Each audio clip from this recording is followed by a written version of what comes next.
Hello and welcome to NRL Tonight. I'm Gemma Barge. It's great to have your company this evening. Here's what's happening in the world of rugby league. Rabbitohs forward Jai Arrow to retire from the NRL effective immediately after being diagnosed with motor neurone disease. State of Origin's first injury scare with a key blue sitting out of training. And NRL fans, get your tickets ready with the game announcing 4 new teams to hit Las Vegas next year. Great to have you with us. Well, devastating news as 30-year-old South Sydney forward Jai Arrow retires effective immediately from rugby league. Arrow has been diagnosed with motor neurone disease as the entire footy world rallies around him. Take a look. Unfortunately, sad news that Jai will be announcing his immediate retirement from the NRL on medical grounds following a diagnosis of motor neurone disease. The news no person wants to hear. Jai Arrow's career cut short in the cruelest way.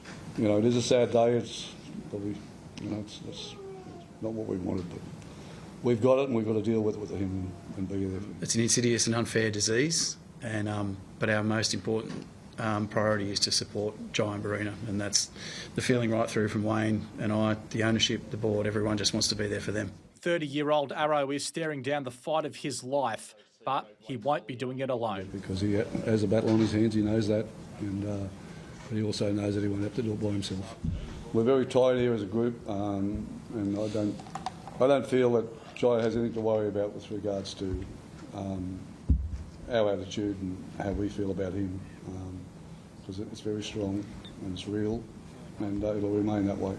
So we'll guide him and help him as much as we possibly can, but he's never let me down, and this club won't let him down now. Arrow's career spanned over a space of 10 years. He finishes his time in the NRL with 178 games to his name and a mountain of respect from those around him. He's a pleasure to coach because he has high standards and he doesn't need much motivation, doesn't need much telling what to do. He does his job every week and prides himself on that. You know, he's not a bully, he doesn't try to stand over people, but everybody gravitates to him.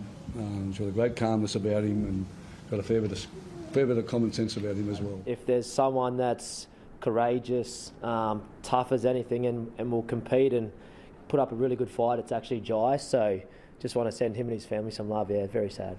Yeah, there's no one here would find it. It's very hard to find a knock on Jai. There was one knock on him though. He's not a good drunk.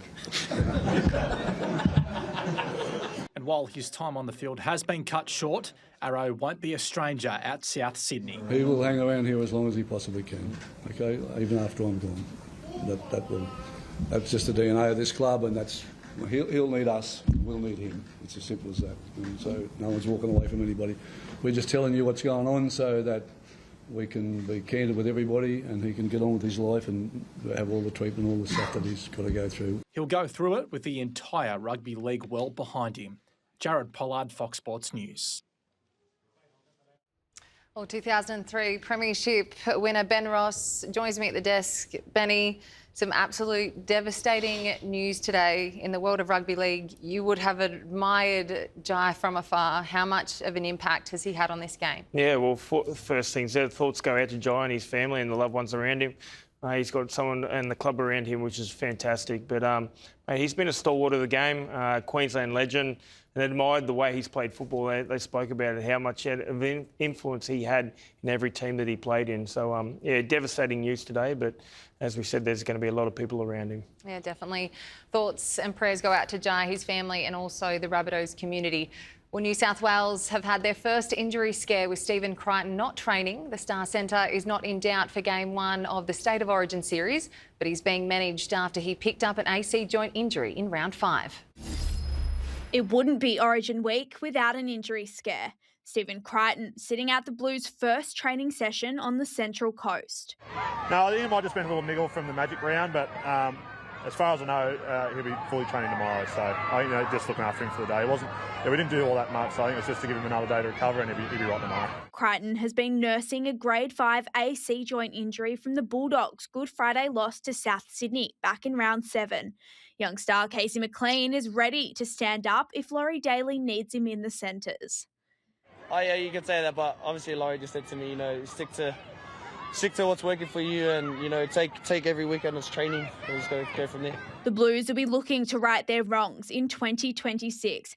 Captain Isaiah Yeo backing teammate Nathan Cleary after he caught backlash in last year's disappointing Game 3 loss. Well, I don't agree with it for sure. He's had some wonderful performances in the Origin arena. But ultimately, I guess, when you lose, that allows people to write articles. So whether you agree with it or not, I think sort of sometimes as men we just have to take that and deal with that criticism. So, look, there's no one to be in his corner more than what I am. He's an outstanding player. For me, he's the best player in the competition and deservedly so with what he's done. So, look, all I know is he's prepared throughout the week better than anyone at both sides, and he'll go out there and do a wonderful job. Thousands of fans have flocked to the Central Coast to see the Blues for the first time this Origin series, with 7 changes made to the team. They're hoping they'll finally get back in the winners' books. It was surreal to me, people knowing who I am. It's super cool though, because I always think about that was me, that was little me, so kind of just trying to put my best forward out for them, give them the time of day as they're doing for us. Stephanie Clarkson, Fox Sports News. Well, there's a distinct fins-up flavour in Maroons camp with 5 Dolphins in coach Billy Slater's side. Queensland centre Hamiso Tabuai-Fidow can't wait to get freaky against New South Wales alongside teammate Selwyn Cobbo. While much has been made about Kalen Ponga's selection over Reece Walsh, it's easy to forget the Maroons have also overlooked last year's series-winning custodian. Fullback is my preferred position, but I'm happy to be anywhere in the team and wearing that Maroons jersey. Picked in the centres, Hamiso Tabuai-Fidow is one of 5 Dolphins in Queensland's squad. He's keen to combine with Finn's teammate and recalled Maroons winger Selwyn Cobbo. It's obviously something I'm really excited about, and I think everyone else is excited as well. But we'll work on what we need to work on during this week, and hopefully we can gel and do some freaky stuff. The shadow of Reece Walsh's non-selection does continue to linger, though. Hooker Harry Grant backing the coach's call. Bill's pretty good judge on fullbacks, and I think Kalen is a great leader of the team. He's very vocal in and around camp. But he's also, playing some of the best footy he's ever played. Grant is working on his own combination with potential debutant Max Plath. Melbourne's dummy half ready to share roles with the Dolphins' utility forward/hooker. Love watching the way he plays the game. And then, now he's got the ultimate sort of reward for his efforts, for his game style. And, I'm looking forward to lacing up with him in the middle. New halfback Sam Walker already calling the shots at Queensland's first training run. As the hooker, Grant knows he can make Walker's job much easier. You get a chance to sort of feel out a few combinations and, really get used to his voice, because he's in the 7 jersey, he's got the keys to the team, and, that's what we want him to just keep bringing his strengths. Josh Bristow, Fox Sports News. Well, Benny, as we heard there, the Hammer can't wait to get freaky. He could barely keep a straight face. What are we expecting from him in Game 1? No, what can't you expect from him? The speed and agility that he has, and play him in the centres, out on the edge, outside Kalen Ponga, that's something that we're really going to enjoy. As a Queenslander, I'm really excited about the attacking brilliance they have. Yeah, looking forward to watching that too. And Sammy Walker, one of the new inclusions in the Queensland squad. Harry Grant mentioned today how much of a true Aussie larrikin he is. What are we expecting from him as well in Game 1? Yeah, and you have a look at his current form for the Roosters. It's been outstanding. I think he deserves the spot that he's in at the moment, and the game, the way it is, suits him. It's perfect. It's fast. Again, add his type of flavour instead of the hard physical kind of game. I think he's really going to play a different role and open up this game. And what about your opinion on the squad that Billy Slater's named for this Game 1? Yeah, love it. I love it. It's sort of totally the opposite to the New South Wales team. I think Billy's chosen the team on form. Everyone is fast, they're fit, and they're suited to the game that it is right now. And I feel that is probably the best decision he could have made. For sure. And let's chat about the Blues now, and we'll touch on Stephen Crichton. He sat out of training today with a potential AC joint, but is reportedly okay. Was this a bit of a risky move from Laurie Daly if he isn't 100% to still name him? Yeah, I don't think so. With the AC joint, and we've seen it, everyone needles them up. He can get through the games. He's a seasoned campaigner. He's shown that he's one of the best centres within the game. You need him in your side to win an Origin match. So I feel that they're just resting him now, and he'll be right for the game day. There's been plenty of speculation on Nathan Cleary and if he will step up this Origin series and I guess make it his own. His skipper is behind him. Yeah. Do you think that the criticism of late is a bit harsh? Oh, I definitely think it is. He's been an outstanding player for years, but there's a new vibrance around him at the moment. He's playing really well. He's kicking. He's seeing things that he's never seen before. You can see that in his play, and I feel that this could be his Origin series. I have to agree with you there. Well, the West Tigers, Melbourne Storm, Gold Coast Titans and the Parramatta Eels are off to Las Vegas next year. It'll be the fourth time the NRL returns to Vegas for its season opening showcase, while the Storm are unclear if Craig Bellamy will still be their coach. Las Vegas, meet the West Tigers. Excuse me, how long till we get there? Oh, we're actually about to land. Ladies and gentlemen. Luigi. I think that speaks for itself. I don't think I'm the most exciting or out there humorous bloke to promote something, so I think that's Tito's job to do. And The Tigers, one of 4 NRL teams to take over Sin City, a fitting way to kick off Jerome Luai's farewell tour from the club before he leaves for the Chiefs. it really looks unreal, the way the Super League fans turn up as well, and the NRL fans, and just the whole week leading up to it, seeing all the interviews the boys are doing, and when they're parading and walking the streets, it seems like a real fun and enjoyable environment, so I'm looking forward to heading over there. It looks like a sick stadium. I've seen some behind the scenes things of the stadium and the nightclub in one of the ends and things like that, so I'm sure Vegas is a pretty crazy city, so looking forward to heading over there. The Tigers will take on the Storm at Allegiant Stadium on the 28th of February Australian time. Melbourne looking to extend their extraordinary round 1 winning streak dating back to 2002. Yeah, what better place to continue it? Yeah, unbelievable record, isn't it, to think that he's never lost in round 1. So we play the West Tigers over there next year. It'd be great if he was our coach and we could continue that record. So, yeah, fingers crossed. Vegas is set to be lit up with tricks like this from Melbourne. Farlogo, alarm bells ringing. Maybe even the hammer can't get him. And then steps inside. Oh, Sir Farlogo. It's also a Western Sydney invasion of Las Vegas with the Eels. They'll face the Titans, who are celebrating their 20-year anniversary in the competition on one of the biggest stages in the world. Fantastic way to sort of start the year, that celebrations, and obviously next year celebrating the fact that the Titans have, we're now 20 years of age. There's no better way to start it than on that probably arguably the biggest entertainment stage in the world. Mayor Tom Tate has ties with Donald Trump. Are you hoping the US president comes and watches your game? I'd expect him to. The English Super League clubs will also feature next year, with the Bulls and Leopards going head-to-head. Camelia Hanna, Fox Sports News. Ben, you would have loved to have gone back to Vegas in your playing days, wouldn't you? Yeah, I was just reminiscing then of I went over and watched a few of the games past with the Cronulla Penrith game, and yeah, understanding I would have given anything to play in Vegas. The boys back in those days. We heard from the Dolphins today. They are the only team that haven't been to Vegas. Let's take a look and hear what they had to say.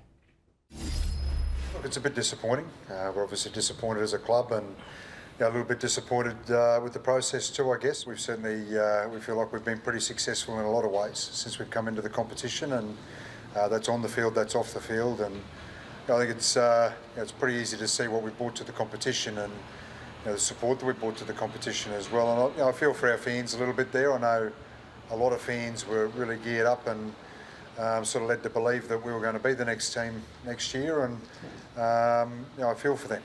The opportunity that's not there. But as I said, we just got to crack on.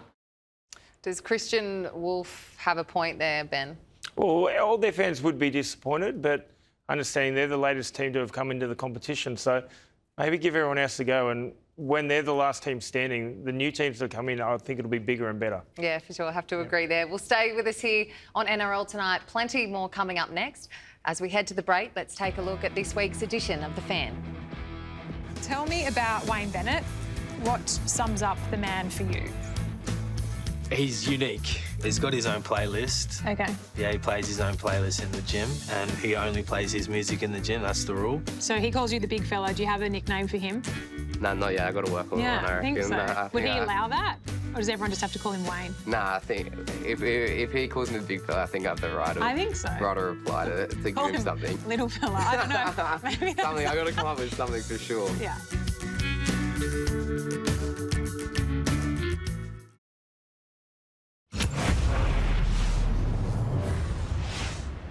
Welcome back to NRL Tonight. I'm Gemma Barge. Well, Manly veteran Jake Trbojevic is closer to becoming a one-club player after inking a one-year extension with the Sea Eagles. The 32-year-old has been at the club since 2013 and leaned towards going around for another year after a solid month of footy under interim coach Kieran Foran. Yeah, obviously, very exciting. Obviously, been in this club for a long time, since I was 14 or 15 in development squads, and it's nice to keep it going. Obviously, it's been a really nice last couple of months, so obviously made the decision a bit easier, and hopefully we can keep it going because it's been really nice. And was that decision a no-brainer for yourself? Yeah, well, obviously you sort of understand that getting a bit older, and obviously towards the back end of my time, but it's been really refreshing the last couple of months. Obviously gives you a bit of a kick in the step, I guess, and it's been nice. I'm loving playing under Foz. Obviously he's a great mate of mine, he's a great leader, and really enjoying it, so definitely wanted to play another year, yeah. You just played 250 for this club. You sort of, you're heading to the tracks of being a one-club man. Was that always a goal for yourself in your career? Oh, it definitely something you want to do. Obviously, everyone would love to be a one-club player. I'm just lucky enough that I've been able to. Obviously in my local area as well. Obviously grew up in the Northern Beaches, so to play for Manly for my whole career is very special, and I realise how lucky I am. Obviously things in the NRL don't always work out, but very, very grateful for the journey that I've had. And you've re-signed for just the 1 year, but just looking ahead, or do you not want to get too far ahead, just go 1 year at a time? Or? Oh yeah, I think at this stage of my career it's probably better suitable to do 1 year. 1 year's at my age, you never know what's around the corner and what sort of thing, so just 1 year at a time, and happy to do 2027, really excited for it. Jakey has signed on for another year, potentially, we're hoping. It's rare to have one club players these days. Ben, what does he say about the club?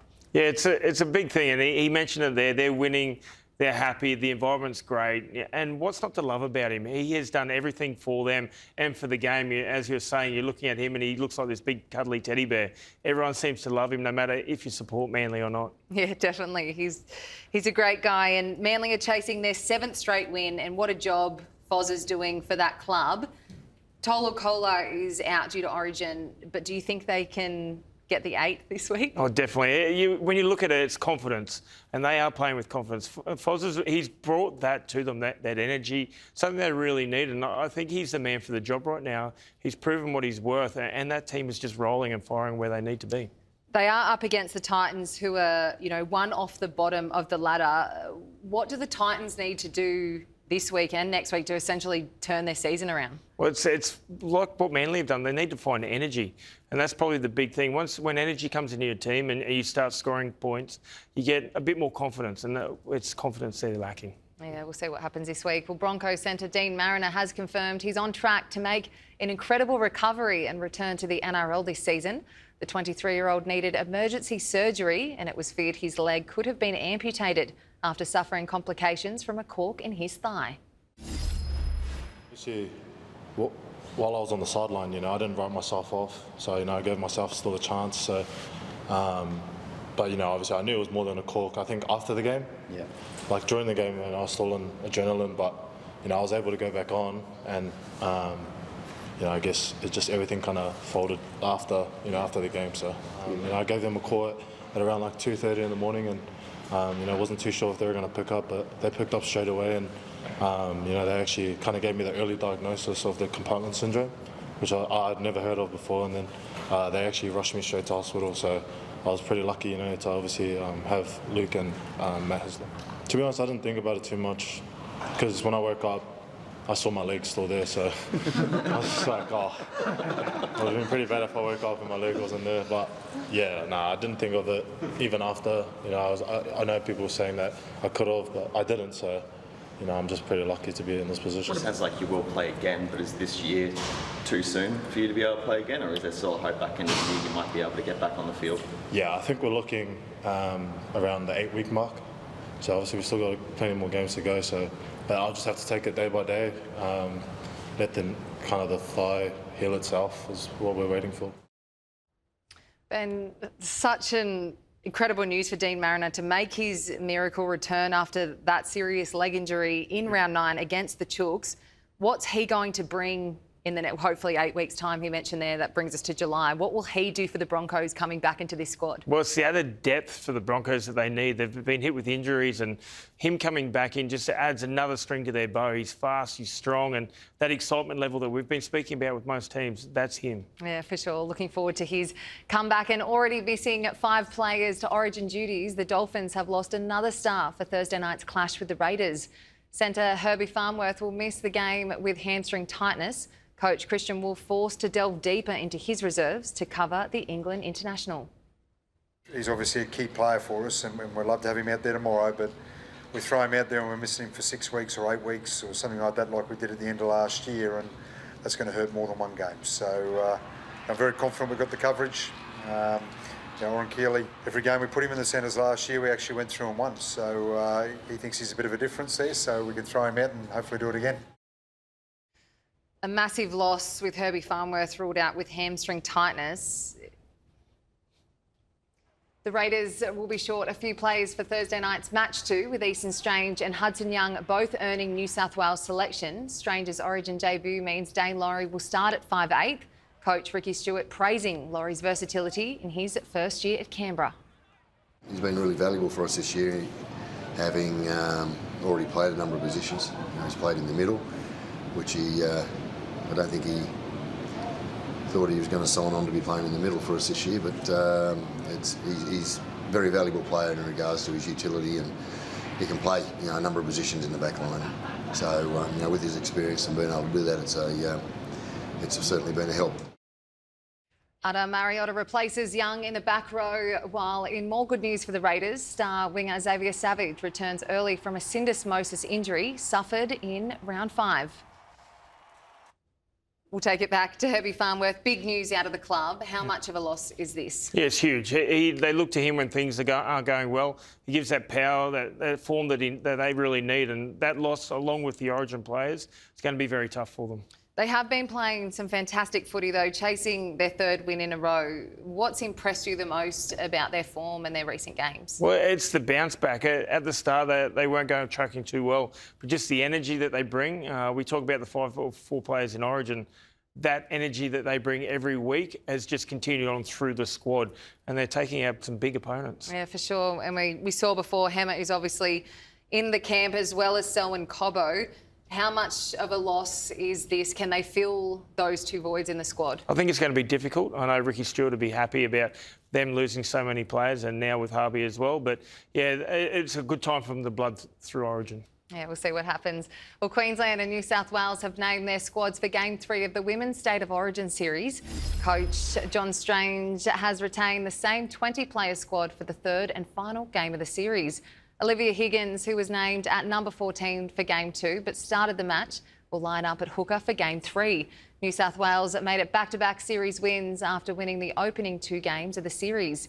Cassie Apps will run out for her 20th appearance for the Blues. Yeah, it's unbelievable what she's done for this state and for the game of rugby league. Yeah, I've been watching her from a distance, for a long time and seeing what she's achieved. But for me, getting to know her as a person over the last 2 years, coaching her for the first time last year, she's an unbelievable human being.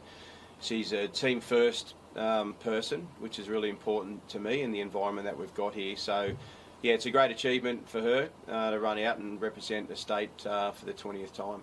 Yeah, well, the Origin arena, as we've seen, it's really hard. You've seen it so many times over the years with the men. So the team will come out and play really good in Game 1, and then the opposition will have that desperation, because it's obviously best of 3, to come out and get that equaliser. So yeah, it's really hard. So the fact that we got it done in 2, which we did last year, it certainly doesn't make it any easier.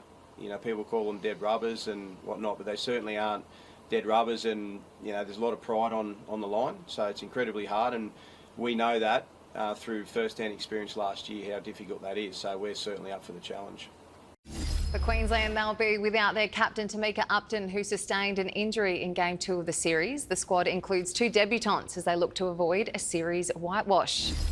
And before we go, let's take a look at the fixtures for round 12. The Raiders and Dolphins kick us off on Thursday night at GIO Stadium. Friday night league sees the Bulldogs take on an Origin-depleted Storm side at a core stadium. Canterbury will play their 2000th premiership game, while Melbourne will play their first game at a core stadium since the 2025 grand final. The Dragons and Warriors kick off Super Saturday with the Saints out to claim their victory of the year. The Warriors sit second on the ladder and are riding a 5-game winning streak. The Seagulls and Titans close out Super Saturday at 4 Pines Park. Manly have won 6 from 7 since Kieran Foran stepped into the interim coaching role. The Cowboys and Rabbitohs close out round 12 at Queensland Country Bank Stadium. North Queensland have their last 3 games against the Rabbitohs. Well, that's all we have time for here on NRL Tonight. Benny Ross, thanks for joining us as always. And for viewers on Fox League, NRL 360 is up next. And of course, you can keep up to date with all the latest headlines on Fox Sports News throughout the night.